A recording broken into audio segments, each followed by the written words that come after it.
લોકસભાની ચૂંટણીને લઈને રાજ્ય ચૂંટણી પંચ તરફથી મતદાન જાગૃતિ માટે નવા કાર્યક્રમોનું આયોજન કરવામાં આવી રહ્યું છે। ત્યારે કાળઝાળ ગરમી વચ્ચે યોજાનારી ચૂંટણીને લઈને ચૂંટણી પંચે મતદાન મથકો પર ખાસ આયોજન કરાશે। રાજ્યના 29,500 મતદાન મથકો પર 50,000 થી 787 બૂથો પર મતદાન યોજાશે। ત્યારે મતદાન મથકો પર પાકા શેડ્સ પણ બનાવવામાં આવશે। સાથે જ ઠંડા પાણીની વ્યવસ્થા, મેડિકલ આસિસ્ટન્ટ ટીમ ક્લસ્ટર વિસ્તારમાં હાજર રહેશે। એટલું જ નહીં, ગરમીના લીધે જો કોઈ મતદારની તબિયત લથડે તો તાત્કાલિક સારવાર અને એનર્જી ડ્રિંક આપવાની પણ વ્યવસ્થા કરવામાં આવશે।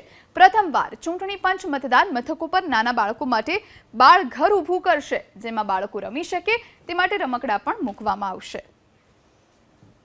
સ્થિતિમાં આ બધા મતદાન મથકો ઉપર ગરમીથી બચવા માટે એક તો કાયમી શેડ ઇલેક્શનના દિવસે પરમેનન્ટ શેડ બનાવવાનો છે કે જેના અંદર મતદારો ત્યાં શાંતિથી સાયલામાં ઊભા રહી શકે।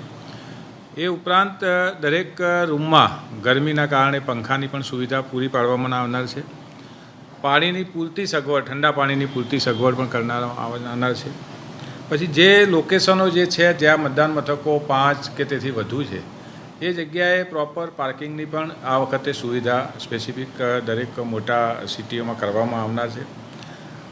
ગરમીના કારણે જે પાણીની ઉણપ ઘણી વખત વર્તાય છે અને એના કારણે ડિહાઇડ્રેશનનો પ્રોબ્લેમ થાય છે, તો એ માટે મેડિકલ આસિસ્ટન્ટની ટીમ પણ અમે સેક્ટર રૂટ વાઇઝ મૂકવાના છીએ। તો જ્યાં કંઈ પણ આવી ફરિયાદ મળે અચાનક ગરમીના કારણે તો એને ORSની સગવડ પ્રોપર મળી રહે એટલા માટે સેક્ટર વાઇઝ અમે એક મેડિકલ આસિસ્ટન્ટ ટીમની પણ વ્યવસ્થા કરવાના છીએ।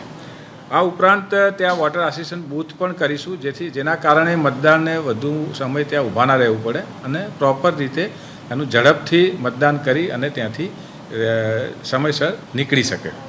આ ઉપરાંત ત્યાં આગળ જે બાળકો ઘણી વખત મતદાનની સાથે મહિલા મતદાર સાથે નાના બાળકો પણ સાથે આવતા હોય છે 3-4 વર્ષના, તો એ બાળકોને પણ રમવા માટે કે એના માટે કોઈ તકલીફ ના પડે ગરમીમાં બહાર ઊભા ના રહેવું માટે એ માટે અલગ એક રૂમની વ્યવસ્થા કરશું, શિશુ ઘર જેને આપણે કહીએ છીએ, જ્યાં આગળ રમકડાની પણ સગવડ હશે। તો એવી પણ વ્યવસ્થા આ વખતે કરનાર છે।